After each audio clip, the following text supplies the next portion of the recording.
ਸਤਿ ਸ੍ਰੀ ਅਕਾਲ ਪਿਆਰੇ ਵਿਦਿਆਰਥੀਓ। ਅੱਜ ਆਪਾਂ ਡਿਪਲੋਮਾ ਦੇ ਅਪਲਾਈਡ ਮੈਥਮੈਟਿਕਸ 1 ਦਾ ਚੈਪਟਰ ਮੈਟ੍ਰਿਕਸ ਸਟਾਰਟ ਕਰਨ ਲੱਗੇ ਹਾਂ। ਸਾਰਿਆਂ ਤੋਂ ਪਹਿਲਾਂ ਇਹਦੀ definition: A set of mn numbers arranged in a rectangular manner with m rows and n columns is called a matrix। ਆਪਣੇ ਕੋਲੇ mn ਨੰਬਰਾਂ ਦੀ ਕਲੈਕਸ਼ਨ ਹੋਊਗੀ ਜਿਨ੍ਹਾਂ ਨੂੰ ਰੋ ਤੇ ਕਾਲਮ ਦੇ ਵਿੱਚ ਅਰੇਂਜ ਕੀਤਾ ਜਾਊਗਾ ਇੱਕ ਰੈਕਟੈਂਗਲ ਦੀ ਸ਼ੇਪ ਦੇ ਵਿੱਚ। ਉਸ ਨੂੰ ਮੈਟ੍ਰਿਕਸ ਕਿਹਾ ਜਾਊਗਾ। ਇਹਦੇ ਨਾਲ ਇਹਦਾ order of a matrix is determined by the number of rows and number of columns। ਇੱਕ ਮੈਟ੍ਰਿਕਸ ਦੇ ਵਿੱਚ ਕਿੰਨੇ ਰੋ ਤੇ ਕਿੰਨੇ ਕਾਲਮ ਪ੍ਰੈਜ਼ੈਂਟ ਹੋਣਗੇ ਉਹਨਾਂ ਦੇ ਅਕੋਰਡਿੰਗ ਆਪਾਂ ਇਹਦਾ ਆਰਡਰ ਡਿਫਾਈਨ ਕਰ ਸਕਦੇ ਹਾਂ। ਆਰਡਰ ਨੂੰ ਮੋਸਟਲੀ ਆਪਾਂ ਕੈਪੀਟਲ O ਦੇ ਨਾਲ ਰਿਪਰੈਜ਼ੈਂਟ ਕਰਾਂਗੇ। ਫੋਰ ਐਗਜ਼ਾਮਪਲ, ਆਪਣੇ ਕੋਲ ਇੱਕ ਮੈਟ੍ਰਿਕਸ ਹੈਗਾ ਵਾ A। ਮੈਟ੍ਰਿਕਸ ਨੂੰ ਹਮੇਸ਼ਾ ਕੈਪੀਟਲ ਲੈਟਰ ਦੇ ਨਾਲ ਲਿਖਿਆ ਜਾਊਗਾ। ਕੋਈ ਵੀ ਅਲਫਾਬੈਟ ਤੁਸੀਂ ਚੂਜ਼ ਕਰ ਸਕਦੇ ਹੋ। ਮੈਟ੍ਰਿਕਸ ਦੀ ਨੋਟੇਸ਼ਨ ਦਾ ਧਿਆਨ ਰੱਖਿਓ, ਬ੍ਰੈਕਟ ਪਾਈ ਹੋਈ ਆ ਦੋਨੇ ਪਾਸੇ, ਹਮੇਸ਼ਾ ਇਹੀ ਰਹੂਗੀ। ਫਸਟ ਰੋ ਦੇ ਵਿੱਚ ਪ੍ਰੈਜ਼ੈਂਟ ਆ 8 7 4, ਸੈਕਿੰਡ ਰੋ ਦੇ ਵਿੱਚ 1 0 -1। ਹੌਰੀਜ਼ੋਂਟਲ ਰੋ ਕਾਊਂਟ ਕਰਨੀ ਹੋਊਗੀ, ਵਰਟੀਕਲੀ ਕਾਲਮ ਕਾਊਂਟ ਕਰਨਾ ਹੋਊਗਾ। ਇਸ ਮੈਟ੍ਰਿਕਸ ਦੇ ਵਿੱਚ 2 ਰੋ ਪ੍ਰੈਜ਼ੈਂਟ ਨੇ, 3 ਕਾਲਮ ਪ੍ਰੈਜ਼ੈਂਟ ਨੇ, ਤਾਂ ਆਪਾਂ ਇਹਦਾ ਆਰਡਰ ਲਿਖਾਂਗੇ 2 x 3। ਆਰਡਰ ਦੇ ਵਿੱਚ ਸਾਰਿਆਂ ਤੋਂ ਪਹਿਲਾਂ ਰੋ ਦੀ ਕਾਊਂਟਿੰਗ ਲਿਖਣੀ ਆ, ਫਿਰ ਕਾਲਮ ਦੀ ਕਾਊਂਟਿੰਗ। ਹੌਰੀਜ਼ੋਂਟਲੀ ਰੋ ਕਾਊਂਟ ਕਰਿਓ, ਵਰਟੀਕਲੀ ਕਾਲਮ। ਕਿਸੇ ਵੀ ਮੈਟ੍ਰਿਕਸ ਦਾ ਆਰਡਰ ਲਿਖਣ ਦਾ ਤਰੀਕਾ number of rose cross number of columns. ਧਿਆਨ ਰੱਖਿਓ ਮਲਟੀਪਲਾਈ ਨਹੀਂ ਕਰਨੀ, ਰੋ ਤੇ ਕਾਲਮ ਦੀ ਕਾਊਂਟਿੰਗ ਨੂੰ ਮਲਟੀਪਲਾਈ ਦੀ ਸ਼ੇਪ ਦੇ ਵਿੱਚ ਤੁਸੀਂ ਲਿਖਣਾ ਵਾ। ਮੰਨ ਲਓ ਕੋਈ ਹੋਰ ਮੈਟ੍ਰਿਕਸ ਹੈਗਾ, ਇਹਦਾ ਨਾਮ ਮੈਂ B ਰੱਖਿਆ ਹੋਇਆ ਵਾ। ਇਸ ਮੈਟ੍ਰਿਕਸ ਦੇ ਵਿੱਚ ਟੋਟਲ 4 ਰੋ ਪ੍ਰੈਜ਼ੈਂਟ ਨੇ, 3 ਕਾਲਮ ਪ੍ਰੈਜ਼ੈਂਟ ਨੇ, ਤਾਂ ਇਹਦਾ ਆਰਡਰ ਹੋ ਗਿਆ 4 x 3। ਆਰਡਰ ਦਾ ਧਿਆਨ ਰੱਖਿਓ। ਆਰਡਰ ਤੋਂ ਬਿਨਾਂ ਇਸ ਚੈਪਟਰ ਦਾ ਕੋਈ ਵੀ ਕੁਐਸਚਨ ਅਟੈਂਪਟ ਨਹੀਂ ਹੋਣਾ। ਮੈਟ੍ਰਿਕਸ ਦਾ ਤੁਹਾਨੂੰ ਪਹਿਲਾਂ ਆਰਡਰ ਚੈੱਕ ਕਰਨਾ ਪਊਗਾ, ਇਸ ਤੋਂ ਬਾਅਦ ਵਿੱਚ ਕੁਐਸਚਨ ਸਟਾਰਟ ਹੋਊਗਾ। ਇਹਦੇ ਨਾਲ ਹੀ ਆਪਾਂ ਮੈਟ੍ਰਿਕਸ ਦੀਆਂ ਕੁਝ ਟਾਈਪਾਂ ਨੂੰ ਡਿਸਕਸ ਕਰ ਲੈਂਦੇ ਹਾਂ ਅੱਜ। ਸਾਰਿਆਂ ਤੋਂ ਪਹਿਲੇ ਨੰਬਰ 'ਤੇ ਹੈ ਰੈਕਟੈਂਗੂਲਰ ਮੈਟ੍ਰਿਕਸ। ਸ਼ਾਰਟ ਦੇ ਵਿੱਚ ਉਹ ਮੈਟ੍ਰਿਕਸ ਜਿਨ੍ਹਾਂ ਦੇ ਵਿੱਚ ਰੋ ਤੇ ਕਾਲਮ ਦੀ ਕਾਊਂਟਿੰਗ ਸੇਮ ਨਾ ਹੋਵੇ ਉਸ ਨੂੰ ਰੈਕਟੈਂਗਲ ਮੈਟ੍ਰਿਕਸ ਕਿਹਾ ਜਾਂਦਾ। ਐਗਜ਼ਾਮਪਲ ਲਿਖੀ ਹੋਈ ਆ 1 3 5 1 1 4। ਇਸ ਮੈਟ੍ਰਿਕਸ ਦੇ ਵਿੱਚ 2 ਰੋ ਨੇ, 3 ਕਾਲਮ ਨੇ, ਤੇ ਇਹਦਾ ਆਰਡਰ ਬਣ ਗਿਆ 2 x 3। ਰੋ ਤੇ ਕਾਲਮ ਦੀ ਕਾਊਂਟਿੰਗ ਡਿਫਰੈਂਟ ਆ ਤਾਂ ਇਹ ਰੈਕਟੈਂਗੂਲਰ ਮੈਟ੍ਰਿਕਸ ਆ। ਸੈਕਿੰਡ ਹੈ ਆਪਣੇ ਕੋਲੇ ਸਕੇਅਰ ਮੈਟ੍ਰਿਕਸ। ਸਕੇਅਰ ਮੈਟ੍ਰਿਕਸ ਉਹ ਮੈਟ੍ਰਿਕਸ ਹੋਊਗਾ ਜਿਹਦੇ ਵਿੱਚ ਰੋ ਤੇ ਕਾਲਮ ਦੀ ਕਾਊਂਟਿੰਗ ਸੇਮ ਹੋਵੇ। ਵੈਲਿਊ ਦਾ ਕੋਈ ਲਿੰਕ ਨਹੀਂ, ਉਹਨਾਂ ਦੀ ਕਾਊਂਟਿੰਗ ਸੇਮ ਹੋਣੀ ਚਾਹੀਦੀ ਆ।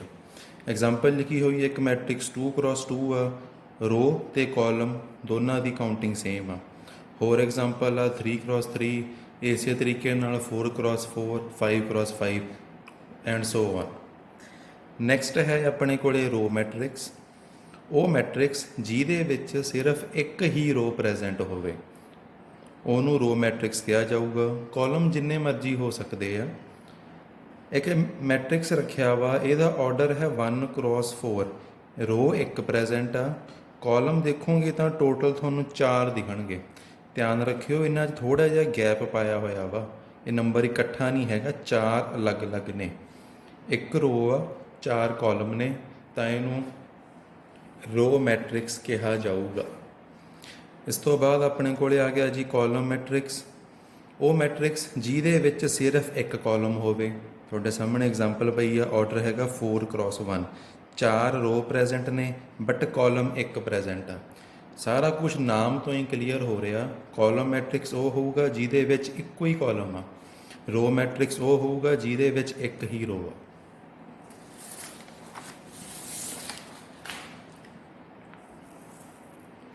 ਇਸ ਤੋਂ ਬਾਅਦ ਹੈ ਨੰਬਰ 5 'ਤੇ ਡਾਇਗਨਲ ਮੈਟ੍ਰਿਕਸ।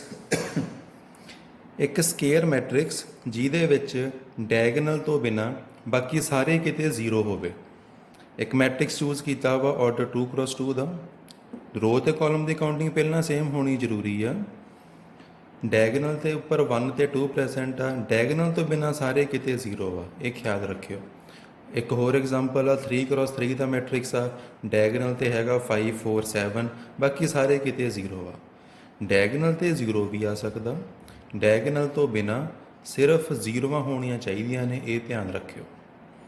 नैक्सट है अपने को identity matrix, most important definition है, इनू यूनिट मैट्रिक्स भी कहा जाऊगा। ਜਦੋਂ ਡਾਇਗਨਲ ਮੈਟ੍ਰਿਕਸ ਦੇ ਵਿੱਚ ਡਾਇਗਨਲ ਦੇ ਉੱਪਰ ਸਾਰੀਆਂ ਐਂਟਰੀਆਂ 1 ਹੋਣਗੀਆਂ, ਉਹਨਾਂ ਨੂੰ ਆਈਡੈਂਟੀਟੀ ਮੈਟ੍ਰਿਕਸ ਕਿਹਾ ਜਾਊਗਾ। ਫੋਰ ਐਗਜ਼ਾਮਪਲ ਇੱਕ ਮੈਟ੍ਰਿਕਸ ਰੱਖਿਆ ਵਾ 2x2 ਦਾ, ਇਹਦੇ ਡਾਇਗਨਲ ਤੇ 1 ਆ, ਬਾਕੀ ਸਾਰੇ ਕਿਤੇ 0, ਤਾਂ ਇਹਨੂੰ ਆਪਾਂ ਕੈਪੀਟਲ I ਦੇ ਨਾਲ ਰਿਪਰੈਜ਼ੈਂਟ ਕਰਨਾ। ਧਿਆਨ ਰੱਖਿਓ ਪੂਰੇ ਚੈਪਟਰ ਦੇ ਵਿੱਚ ਜਿੱਥੇ ਵੀ ਕੈਪੀਟਲ I ਆ ਗਿਆ, ਕੈਪੀਟਲ I ਦਾ ਮਤਲਬ ਆਈਡੈਂਟੀਟੀ ਮੈਟ੍ਰਿਕਸ ਆ। सौखा करने वास्ते I2 लिखा होया वा कि अंड पता लग जाए कि यह 2x2 आ। इस तरीके नाल एक 3x3 की एग्जाम्पल पई है, इनू आपां I3 नाल भी लिख सकते हैं। इस तरीके नाल I4 I5 so on. Number 7 ते है जीरो मैट्रिक्स, वो वाला मैट्रिक्स जिहदे विच सारियां एंट्रियां 0 होणगियां, उहनूं जीरो मैट्रिक्स कहा जाऊगा। सारियां एंट्रियां 0 होणियां जरूरी ने। ऑर्डर की कोई शर्त नहीं हैगी, कुछ भी ऑर्डर हो सकता।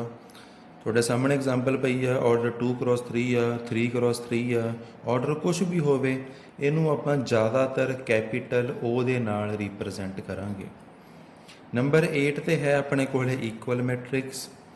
दो मैट्रिक्स उदों इक्वल होणगे जदों उन्हां दा पहले नंबर ते उन्हां दा ऑर्डर सेम होना चाहिए एंड उन्हां दे कोरेस्पोंडिंग एलीमेंट सेम होने चाहिए आ। ਤੁਹਾਨੂੰ एग्जाम्पल तो समझ आऊगा। ਤੁਹਾਡੇ सामने दो मैट्रिक्स पए नेगे, दोनों का ऑर्डर हैगा 2x2, ये दोनों देखण नूं इक्को जिहे आ, दोनों दे विच इक्वल टू प्रेजेंट आ।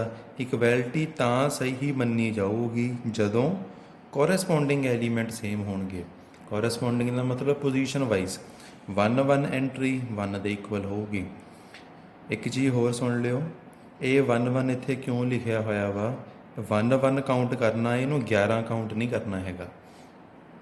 पहले 1 का मतलब आ कि यह एलीमेंट पहली रो दे विच आ, दूजे 1 का मतलब आ यह पहले कॉलम दे विच आ, यह पहली रो च प्रेजेंट आ, पहले कॉलम दे विच प्रेजेंट आ, तां इस पोजीशन नूं A1 1 कहा जांदा वा।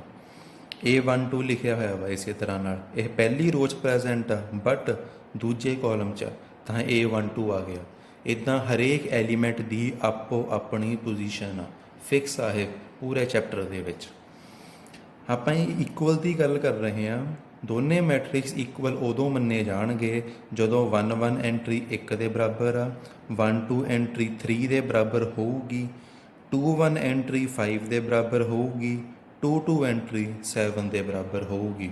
नीचे लिखिया भी होया इफ, जे ये होल्ड करनगे तो मैट्रिक्स बराबर मन्ने जाणगे, अदरवाइज मैट्रिक्स बराबर नहीं होणगे।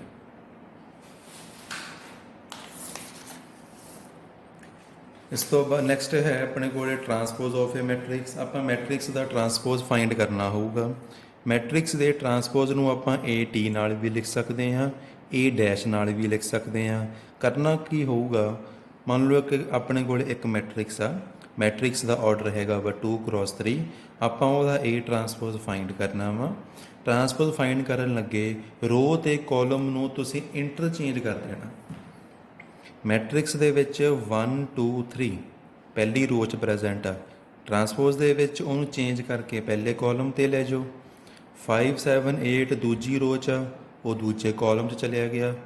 पोजीशन नहीं चेंज करनी, सिर्फ रो नूं कॉलम दे विच बदलना, ਜਾਂ ਤੁਸੀਂ कह सकते हो कॉलम ਨੂੰ रो ਦੇ ਵਿੱਚ ਬਦਲਤਾ।